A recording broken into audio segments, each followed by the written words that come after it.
तो आप लोगों का स्वागत है इस क्लास में जो आज लाइव होना था लेकिन किसी कारणवश लाइव नहीं आ सके। इनके इनके लिए क्षमा प्रार्थी हैं। और उसी लाइव क्लास का जो पार्ट है जिसमें एक होता है कि आपसे बातें कम और पढ़ने की बातें ज़्यादा होगी। तो चैप्टर का नाम था वैदिक काल। ये इतिहास का है और इस काल में वैदिक काल से लेकर के राजपूत काल का अध्ययन किया जाता है।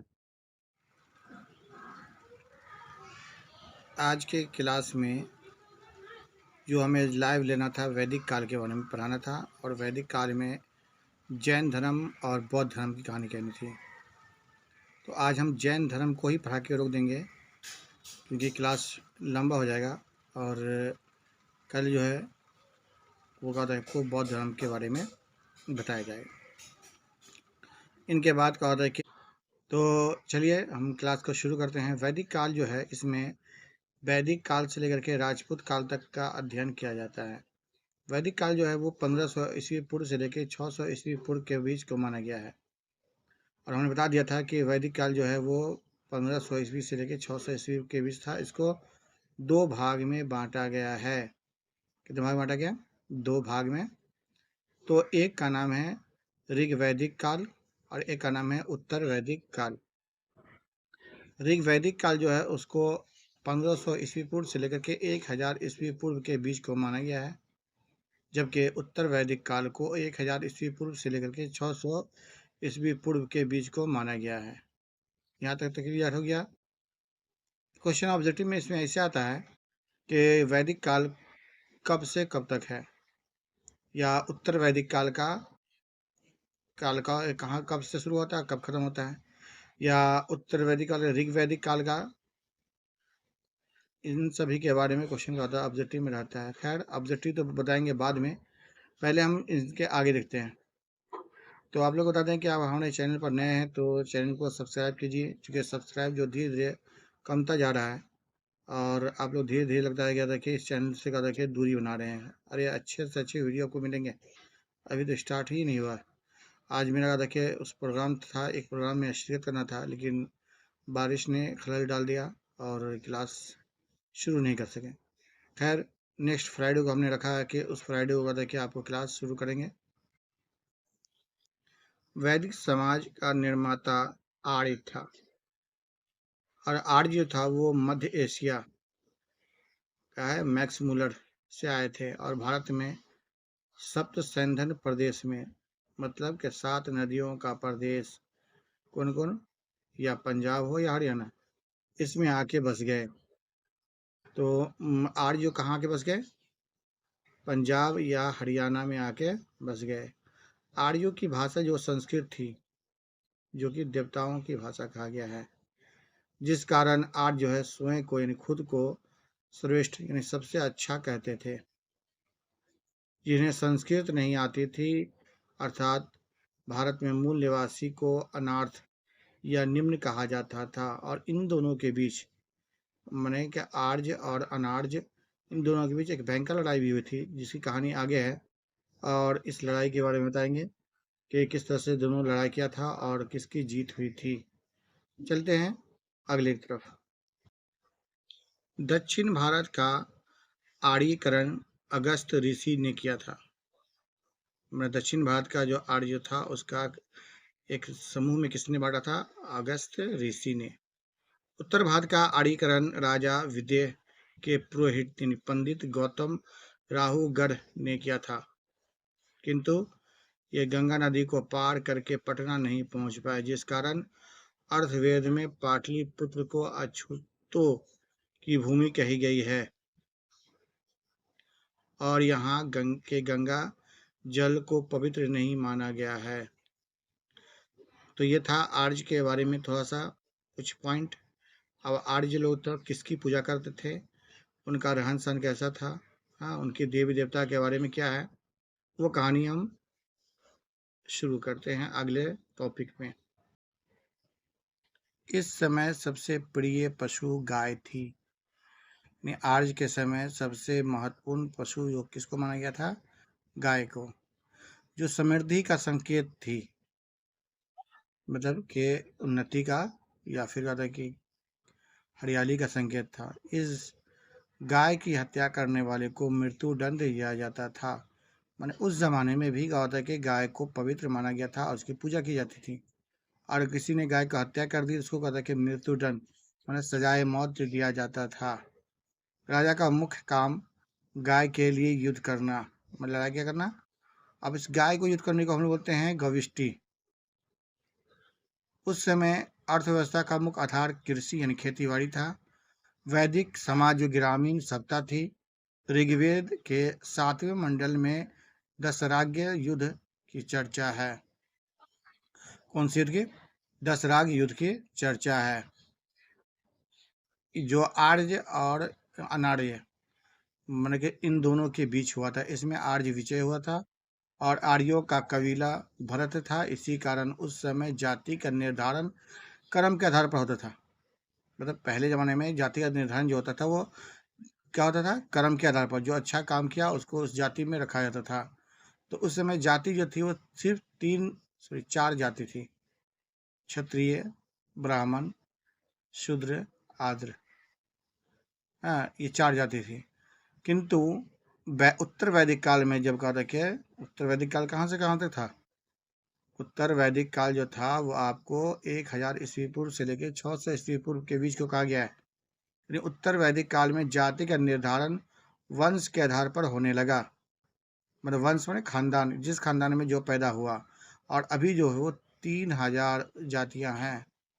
इसलिए देखते हैं हम लोग जाते हैं जाति प्रमाण पत्र बनाने के लिए। तो जाति का निर्धारण जो था उत्तर वैदिक काल में वंश के आधार पर होने लगा, और इसी समय लोहे की खोज हुई थी। लाइव क्लास में हमने बताया भी था कि लोहे की खोज जो था कि वैदिक काल में हुई थी, और वैदिक काल में कौन से भाग में? उत्तर वैदिक काल में हुआ था। और जैसे ही और ये लोहा की खोज जो हुआ था वो कहा था कि उत्तर प्रदेश का एक एरिया है, इलाका है, जिसमें कहा था कि खोज किया गया था। चलिए, 4 जो समाज है तो वो कौन है? पहले ऊपर था गॉड, गॉड के बाद आता है नीचे जो आते हैं वो ब्राह्मण, इसलिए वो ब्राह्मण का पुत्र कहलाता है। गॉड के बाद आता है क्षत्रिय जो युद्ध करता था। हाँ, आद्र और शूद्र। ये तो आर्य जो था वो व्यापारी था, और शूद्र जो था वो कहता कि दूसरे के यहाँ मेहनत मजदूरी करता था। इस तरह से वंश के आधार पर कहा था कि नहीं बटा हुआ था, बल्कि किसके आधार पर? कर्म के आधार पर कहा था कि बटा हुआ था। किन चीज़ को? जाति का निर्धारण किया हुआ था। और ये चारों जाति का अपना अपना काम था। ब्राह्मण जो था पूजा पाठ करता था और उसको अलावा कुछ नहीं करता था।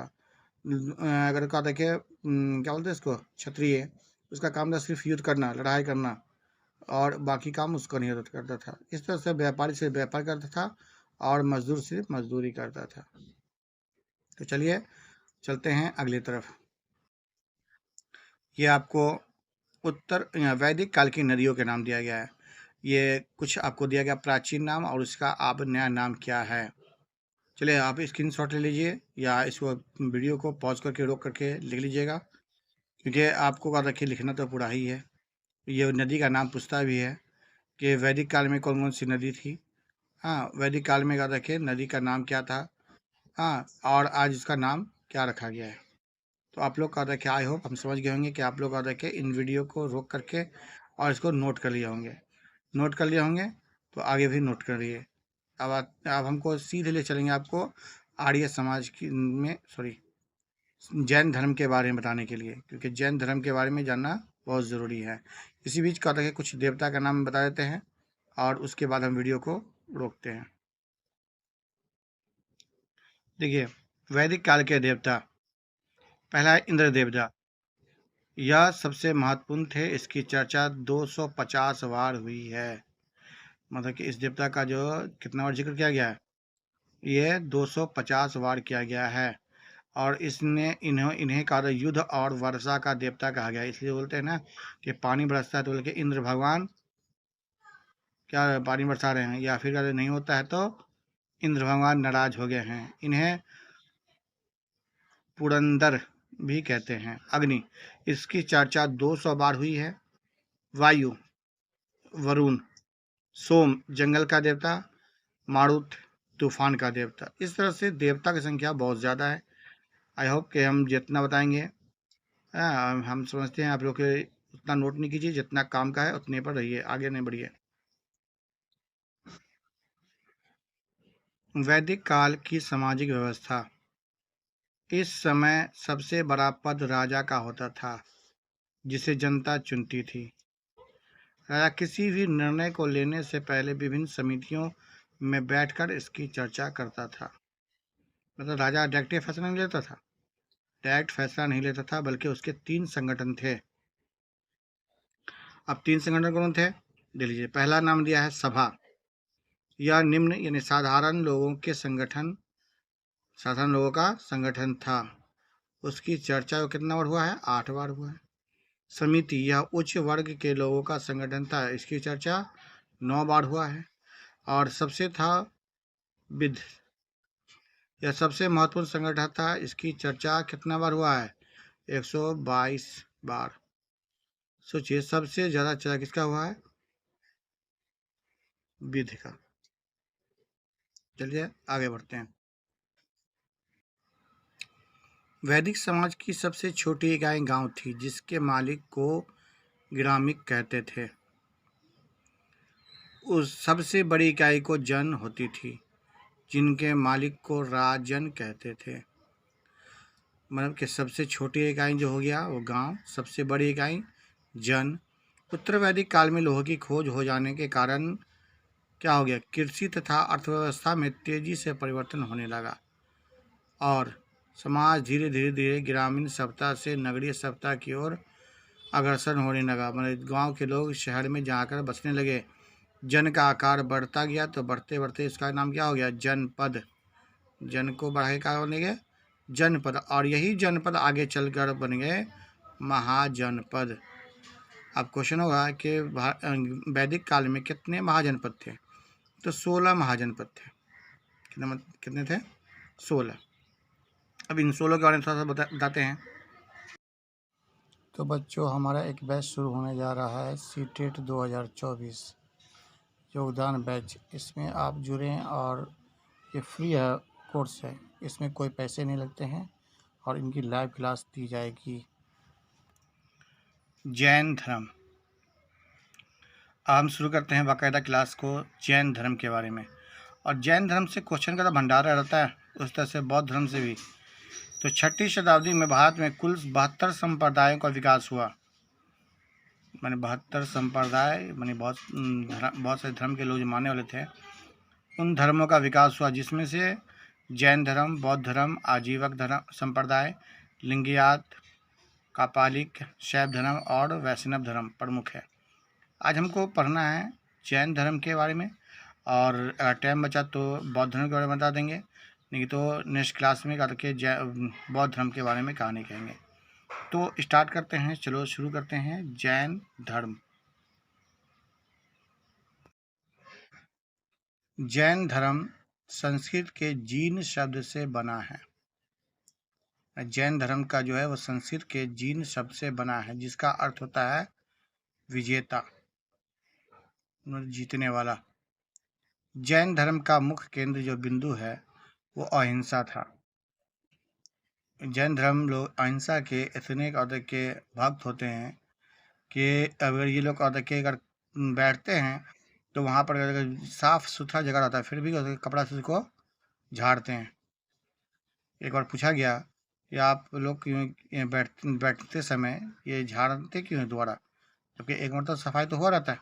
तो उनका कहना था कि अगर हम चाहते हैं कि जीभ में से हत्या ना हो, चाहे चींटी क्यों नहीं हो, इसलिए हम लोग कहते हैं कि क्या होते हैं, चींटी को बचाने के चक्कर में या चींटी को भी नहीं मारते हैं, और क्या करते हैं, कपड़ा से फिर से झाड़ते हैं ताकि कोई भी जीव नष्ट न हो। तो जैन धर्म का मुख्य केंद्र क्या बिंदु था? अहिंसा।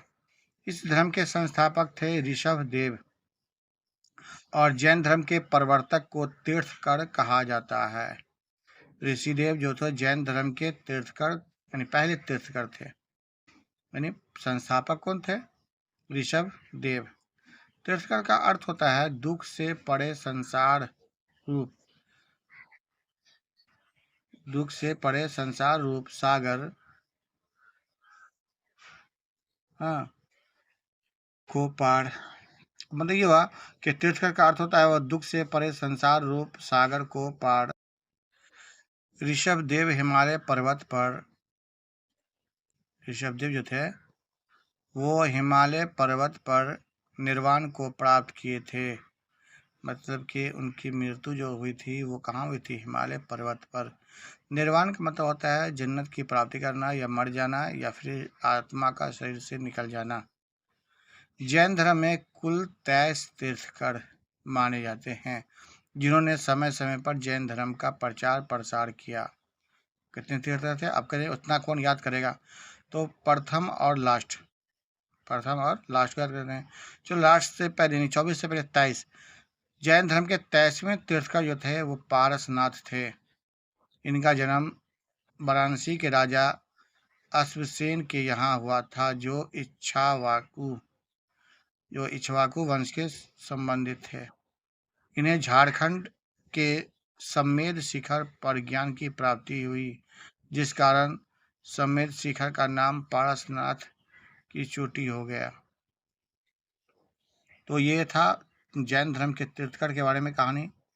अब हम आते हैं जो चौथे 24वें तीर्थकर जो थे महावीर, उनके बारे में कहते हैं। अब ज्ञान की प्राप्ति के बाद उन्होंने चतुरायन यानी 4 चीज के बारे में धर्म दिया जो निम्नलिखित है। मैंने उन्हें 4 चीज के बारे में क्या दिया?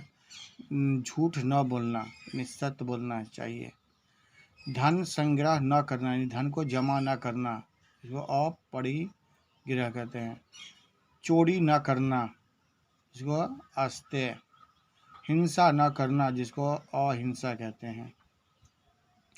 जैन धर्म के तीर्थकर यानी 24वें तीर्थकर जो थे वो अंतिम तीर्थकर, जिसका नाम था महावीर स्वामी।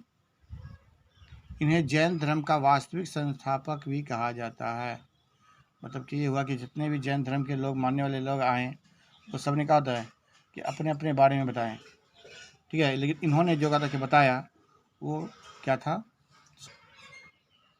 इनके पिता का नाम सिद्धार्थ था जो ज्ञात्रिक कुल के राजा थे। अब देखिए गौतम बुद्ध के बारे में जो था उसका नाम भी सिद्धार्थ था, तब ये नहीं समझ लेना इसके पिता वो हो गए। तो ये जो है माने कि महावीर जो थे उन महावीर के पिता का नाम था सिद्धार्थ। उनकी माता का नाम था त्रिशला जो लिच्छवी नरेश यानी राजा चेतक की बहन थी। इनके बड़े भाई का नाम था नदी वर्मन। अब क्वेश्चन होगा कि महावीर जो था उनका नाम क्या था? तो इनके बचपन का नाम था वर्धमान। इनका जन्म 540 ईस्वी पूर्व वैशाली के निकट कुंडग्राम में हुआ था। यानी कहा था इसका जन्म कब हुआ था? 540 ईस्वी पूर्व में। उनकी पत्नी का नाम था यशोदा। देखिए अब इनके पत्नी का नाम क्या है? यशोदा। और यशोधरा ये बौद्ध धर्म में कहानी जब बताएंगे ना तो उससे बताएंगे यशोधरा होता है। खैर इनकी पत्नी का नाम हो गया यशोदा। इनकी बेटी थी, इसका नाम था प्रियदर्शनी अन्नोजा और दामाद का नाम था जमाली। 30 वर्ष की आयु में इन्होंने अपने बड़े भाई नंदी वर्मन से आज्ञा लिया।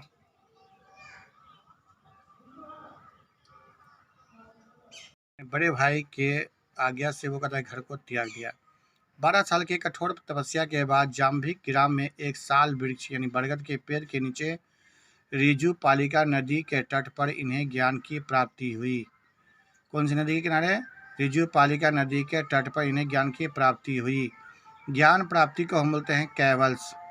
ज्ञान प्राप्ति के बाद इन्होंने कैवलिन जीन या निरोध कहा गया। जीन का अर्थ होता है विजेता जबकि निरोध का अर्थ होता है बंधन से मुक्त। और वर्तमान में जाम्भिक ग्राम की पहचान जो हजारीबाग के नज़दीक किया गया है। कहा था हजारीबाग के नज़दीक पारस नाथ की पहाड़ी तथा रिजु पालिका नदी की पहचान दामोदर नदी की सहायक नदी, जिसका नाम है बड़ा कर नदी के रूप में किया जाता है। इन्होंने पहला उपदेश जो दिया था राजगीर में बितुलाचल पहाड़ी पर बड़ाकर नदी के तट पर प्राकृतिक यानी अर्ध मगही भाषा में दिया था, जबकि अंतिम उपदेश जो दिया था कहाँ दिया था? पावापुरी में दिया था। महावीर स्वामी का पहला भिक्षु जो था उसका दामाद यानी जमाली था। मतलब ये हुआ कि उनको सबसे पहले जो भिक्षु कौन मिला? दामाद ही मिला। कौन नाम था? जमाली। पहला उपदेश कहाँ दिया? राजगीर में। दूसरा उपदेश यानी अंतिम उपदेश कहाँ दिया? पावापुरी में। ये याद करना पड़ेगा कि पहला उपदेश दिया राजगीर में, अंतिम उपदेश कहाँ दिया? पावापुरी में। इसकी भाषा कौन थी? प्राकृतिक यानी अर्ध मगही भाषा थी। प्रथम जैन भिक्षुनी चंपा थी। ने पहला वो था जमाली था जो भिक्षुक था। ये भिक्षुनी कौन होगी? चंपा, जो राजा दधिवाहन की बहन थी। ज्ञान प्राप्ति के बाद उन्होंने पारसनाथ द्वारा प्रारंभ चतुरायन धर्म परमाचार्य शब्द जोड़कर पंचायन धर्म दिया, जो निम्नलिखित है। जो 4 को दिया था नियम ना, वो इसमें 5वां नियम भी जोड़ दिया। तो पहला नियम अहिंसा था, जानबूझकर या अनजाने में किसी प्रकार की हिंसा नहीं करना। पहला था अहिंसा। सत्य यानी सदा सच बोलना। अस्तेय, किसी व्यक्ति की कोई वस्तु बिना उसकी इच्छा के कारण इच्छा के ग्रहण नहीं करना। न कोई इच्छा करना कि हमको ये चीज़ चाहिए, दे दे तो ले लेंगे, नहीं ले तो कोई चीज़ नहीं है। अपनी गिरह, किसी प्रकार का संग्रह नहीं करना, किसी चीज़ को जमा नहीं करना। और चौथा यानी 5वां शब्द उसने जोड़ दिया था ब्रह्मचर्य, ने व्रत का सख्ती से पालन करना, माने फास्टिंग करना, उपवास करना या रोज़ा रखना, इसको अपनी भाषा में बोलते हैं। तो ये सब का रखे इन्होंने का रखे 5 चीज़ दिया था। उसके अलावा और भी नियम दिया था। ये देखिए उसका नियम क्या है। महावीर के बारे में जो पूछता भी है कि स्वामी ने त्रिरत्न दिया था, क्या था? सम्यक ज्ञान, सम्यक ज्ञान का सम्यक दर्शन और सम्यक आचरण, राइट नॉलेज, राइट बिलीव और राइट एक्शन। ये 3 एग्जाम में पूछता भी है और एग्जाम में बिहार बोर्ड का रखे पूछता भी इस क्वेश्चन को। चलते हैं। तो महावीर जो था, भगवान महावीर ने ज्ञान प्राप्ति के बाद अपने मतों के प्रचार कहाँ किया? एक संघ की स्थापना की, जिसमें 11 अनुयायी थे। मानने वाले लोग कितने थे? 11 थे। महावीर स्वामी ने ईश्वर के अस्तित्व को नहीं माना, जिस कारण मतलब ये हुआ कि ईश्वर को बारे में बताया ही नहीं कि ईश्वर को क्या होता है। ठीक है। अब इसके कारण क्या होता है कि मूर्ति पूजा होता है, हाँ, और कहता है कि अग्निकांड जो होता है या कोई भी धर्मकांड हो गया, इन सभी का विरोध किया। किसने विरोध किया? महावीर स्वामी ने। उन्होंने पुनर्जन्म को माना और पुनर्जन्म का सबसे बड़ा कारण आत्मा को बताया। आत्मा को सताने के लिए उन्होंने कहा कि मोक्ष प्राप्ति के बाद पुनर्जन्म से मुक्ति मिल जाएगी, इसलिए आत्मा को नहीं सताना चाहिए, किसी को सताना नहीं चाहिए। महावीर स्वामी ने अहिंसा पर सबसे अधिक बल दिया, जिस कारण उन्हें कृषि और युद्ध पर प्रतिबंध लगा दिए। मैंने कोई खेती नहीं कर सकता था और युद्ध नहीं कर सकता था, जिससे लोगों की मृत्यु हो जाती थी युद्ध करने में, और खेती करने में जानवरों को परेशान किया जाता था। महावीर स्वामी के दिए गए उपदेशों को 14 पूर्वी नामक पुस्तक में रखा गया। ये जैन धर्म की सबसे पुरानी पुस्तक है। पूछ देगा एग्जाम में कि जैन धर्म की सबसे पुरानी पुस्तक का नाम क्या है? तो 14 पूर्वी पुस्तक। महावीर ने अपने उपदेश जो दिया था वो प्राकृतिक भाषा में दिया था, मैंने अर्धमगही भाषा से बोलते हैं। और महावीर ने अपने उपदेश में अनेकांतवाद की चर्चा किया गया है। 72 वर्ष की अवस्था में 468 ईस्वी पूर्व में पावापुरी में इसकी मृत्यु निर्वाण हो गया। पावापुरी उस समय मल्ल गणराज के अधीन था, जिनका शासक था हस्तपाल। अब देखिए कि महावीर स्वामी के बाद प्रथम उपदेश देने वाला जो था उसका नाम था आर्य सूर्य धर्मा। इसको घोषित किया गया कि आप उपदेश दीजिए। उसके बाद उपदेश देने के बाद क्या होता है, उसका अकाल ही पड़ता है वहाँ, और क्या रखे फिर क्या रखे 2 भाग में क्या रखे ये धर्म डिवाइड हो जाता है। तो कैसे होता है देखते हैं आगे। भद्रबाहु तथा स्थूलबाहु इनके 2 सबसे प्रिय अनुयायी थे। इसके मानने वाले में सबसे ज़्यादा कौन थे महत्वपूर्ण उदाहरण क्या? भद्रबाहु और स्थूलबाहु। मौर्य काल में मगध पर 12 वर्षीय भीषण अकाल पड़ा, जिस कारण भद्रबाहु अपने अनुयायियों के यानी अपने चेलों के साथ मानने वाले के साथ दक्षिण भारत में यानी कर्नाटक चले गए। इन्हीं के साथ चंद्रगुप्त मौर्य आए थे, जिससे कर्नाटक के सरवन और ये चंद्रगुप्त मौर्य की कहानी जो पढ़ाना भी है इस जो बौद्ध धर्म के बाद जो है वही का नंबर आता है। बौद्ध धर्म का जब चैप्टर खत्म होगा ना, उसके बाद चंद्रगुप्त मौर्य की कहानी कहेंगे। तो चंद्रगुप्त मौर्य जो था वो उसके साथ चले गए, जिससे कर्नाटक के सरवन का के बेलगोला में संलेखना यानी इसको संथाड़ा से प्राण त्याग दिए। इस भीषण काल में भी का रखे स्थूलबाहु और उसके अनुयायी मगध में ही रुके रहे। जब अकाल खत्म हो गया तो भद्रबाहु मैंने स्थूलबाहु तो चले यहाँ थे मगध में, और भद्रबाहु जो थे कहाँ चले गए थे? कर्नाटक चले गए थे। तो जब अकाल खत्म मैंने 12 साल का अकाल जो था खत्म हुआ, उसके बाद क्या होता है कि भद्रबाहु जो थे उससे डेट कर गए थे। तो क्या होता है, उसके अनुयायी क्या करते हैं? मध्य प्रदेश में चंदेल शासकों ने खजुराहो में जैन मंदिर बनाया, जिसमें बाहुबली की मूर्ति, जिसको बोलते हैं गोमतेश्वर की मूर्ति है। और बाहुबली सुन के याद आ गया, ये मूवी भी है, और जो लोग मूवी देखे होंगे वो अपना सीन जानेंगे भाई, क्योंकि जो मूवी जो देखता है उन्हीं को पता है। खजुराहो ये जो है मंदिर बना था, चंदेल शासकों ने बनवाया था। खजुराहो जो है वो हिंदू और जैन दोनों का पवित्र स्थल है, जबकि अजंता में बौद्ध, जैन और हिंदू तीनों का पवित्र स्थल है। अब इनको आपको रोक करके बता देते हैं आपको भी, अगर इस्लाम धर्म के फॉलोअर हैं तो आपको पता है कि मैंने 3 धर्म, इस्लाम, ईसाई और क्या है यहूदी, ये तीनों का जो है फिलिस्तीन में तीर्थ स्थल है। कि यरूशलेम में ईसा अलैहिस्सलाम पैदा हुए थे। ईसाई लोग याकूब अलैहिस्सलाम के बारे में आते हैं कि जब कहता है कि वो सोए हुए थे, उसको कहता है कि सपने में दिखाया गया था ये तुम्हारा ज़मीन है या तुम्हारा अपना जगह है, यानी फ़िलिस्तीन के बारे में। और मुसलमान भी कहा होता है कि वहीं उसी को कहता है कि हमारा अपना एरिया है, क्योंकि यहाँ पर रसूलुल्लाह को यानी हज़रत मोहम्मद सल्लल्लाहु अलैहि वसल्लम को यहाँ मेराज नसीब हुआ था, और यहीं पर नमाज़ पढ़ के कहाँ गए थे? 7वें आसमान पर गए थे। खैर ये कहानी पढ़ने जाएंगे। तो ये तीनों का स्थल कहाँ पर मिलता है? फ़िलिस्तीन में मिलता है, जहाँ पर इजराइल और फ़िलिस्तीन में भयंकर युद्ध चल रहा है। और इजराइल वाला क्या होता है कि जो यहूदी के मानने वाले लोग हैं, और ईसाई जो है वो चर्च है, और क्या देखिए ईसाई जो है वो चर्च में अपना पूजा पाठ करते हैं, और वहाँ उसकी मंदिर चर्च भी है, गिरजाघर। तो अगर माने क्या देखिए अगर लड़ाई होता है तो देखिए अभी हिंदू मुसलमान में और क्या देखिए यहूदी में हो रहा है। आने वाले समय में ऐसा आएगा कि जब ईसाई और मुस्लिम दोनों साथ मिल जाएंगे और एक भयंकर लड़ाई होगा, ठीक है। उनके बाद क्या देखिए फिर आपस में तफरीक़ात होगा, और इन तफरीक़ात के बाद मुसलमान क्या होता है कि अकेले रह जाएंगे, और 80 कंट्री के लोग यानी 80 झंडे के तले क्या होता है कि मुसलमान के साथ लड़ाई किया जाएगा, और मुसलमान को बुरी तरह से मारा जाएगा, ठीक है। जिसमें क्या होता है कि मुसलमान 2-3 भाग में बढ़ जाएंगे। 3 भाग में से एक भाग जो ऐसे होंगे जो लड़ाई से मुँह मोड़ लेंगे, एंड मौके पर हट जाएंगे। एक तिहाई जो होंगे वो मारे जाएंगे, और एक तिहाई जो बचेंगे जो इन सभी से जीत हासिल करेंगे। खैर ये कहानी इस्लाम की कहानी है, इस पर हम नहीं ज़्यादा करेंगे। तो हम रहे थे कि तीनों जो है मतलब अजंता में तीनों का मंदिर है और पवित्र स्थान माना गया। कहाँ? कौन? बौद्ध धर्म का, जैन धर्म का और हिंदू धर्म का। खजुराहो में जैन मंदिर का निर्माण जो था चंदेल शासक ने किया था। राजस्थान में माउंट आबू पहाड़ी जो है या दिलवाड़ा का प्रसिद्ध जैन मंदिर है। ये जैन मंदिर के बारे में ज़्यादा क्वेश्चन नहीं पूछता है। अब एक क्वेश्चन पूछता है जिसका नाम है कि श्वेतांबर और दिगंबर में क्या अंतर है।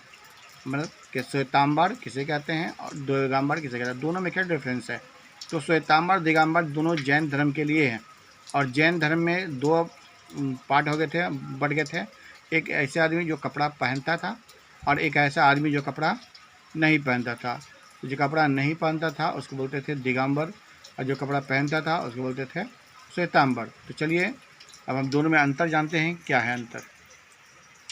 श्वेतांबर और दिगंबर में क्या अंतर है। तो श्वेतांबर देखिए इसे स्थूलबाहु ने प्रारंभ किया था। किसने? स्थूलबाहु ने प्रारंभ किया था। जबकि दिगंबर को भद्रबाहु ने प्रारंभ किया था। और ये भद्रबाहु हो या स्थूलबाहु हो, ये जैन धर्म के दो मशहूर अनुयायी थे, बहुत ज़बरदस्त चेले थे। जो स्थूलबाहु थे वो सफ़ेद कपड़ा पहनता था, लेकिन भद्रबाहु जो कपड़ा पहनता नहीं था। इसने कहा कि महिलाओं को मोक्ष मिल सकता है, मतलब कि महिला को प्राप्ति माने कि मोक्ष मिलेगा, हमारी टीम में शामिल हो सकता है। लेकिन ये कहा रखे दिगंबर कहते नहीं, महिला को शामिल नहीं कर सकता था। जबकि 19वें तीर्थकर जो थे मल्लीनाथ की कहना है कि तीर्थकर जो थे वो महिला थी, और कुछ का कहना है, दिगंबर का कहना है कि नहीं, महिला नहीं बल्कि पुरुष थे। तो ये दोनों में का डिफरेंस चलता रहता है। अब 2 से 3 डिफरेंस याद करिएगा, बिहार बोर्ड के स्टूडेंट के लिए का बहुत ज़्यादा हो गया। 3 पॉइंट, पहला, दूसरा और तीसरा पॉइंट याद करिए, चौथा नहीं याद किया तो भी चलेगा, लेकिन 3 याद करना ज़रूरी है। अभी इन कहानी का कुछ और पार्ट रह गया है, इनको हम कह देते हैं, उनके बाद का देखिए आपका चैप्टर क्लोज हो जाएगा। चलते हैं तो अगले पार्ट में इसी का नेक्स्ट पॉइंट। तो चलिए शुरू करते हैं। ये लास्ट पॉइंट बता करके हम का चैप्टर को क्लोज कर देंगे। क्या है कि जैन धर्म के विनाश के कारण, जैन धर्म के विनाश के बहुत सारे कारण थे, जिसके कुछ कारण दिया गया है। ये उनकी भाषा कठिन थी, क्योंकि ये प्राकृतिक भाषा ने अर्धमगही भाषा बोलता था, सबको भाषा वो नहीं था पता। उनके नियम बहुत कठोर थे। तीसरा था महिलाओं को असम्मान मिलता था, मैंने महिला को सम्मान नहीं किया जाता था। राजाओं का संरक्षण नहीं प्राप्त हुआ था इसे, मैंने राजा कहा था कि इसको अपने अंडर नहीं लिया था, कोई राजा इसको कबूला नहीं था, स्वीकार नहीं किया था। जब राजा इसको स्वीकार कर लेता तो कहता है कि इसकी संख्या बहुत ज़्यादा बढ़ जाती, और ये निर्वस्त्र रहता था। और हर लोग कहना है कि भाई कपड़ा पहन के रहिए, बिना कपड़े के नहीं रहिए, और ये लोग बिना कपड़े के रहता था। लास्ट पॉइंट जिसका नाम था ब्रह्मचार्य रहना, ये भी कहा इसके विनाश का कारण बना। तो ठीक है, आज की क्लास में जैन धर्म के कहानी हमने लिया था, और जैन धर्म की कहानी को इतनी ही रहते हैं, क्लोज करते हैं।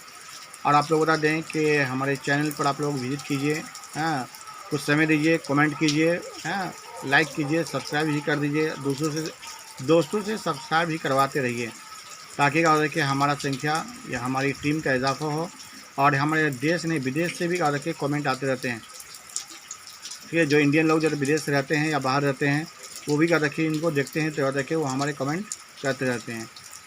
कुछ लोगों का कमेंट भी था, जिस कमेंट को हमने कहा देखिए लाइव क्लास में लेते हैं, इस क्लास तो में बच्चों नहीं हमारा ले एक बैच शुरू होने जा तो रहा है। हम इसके साथ ही विदा लेते हैं आप लोग से। 2024 अपनी दुआ में याद रखना। बैच। अल्लाह हाफिज़, खुदा निगहबान और द बेस्ट, बाय।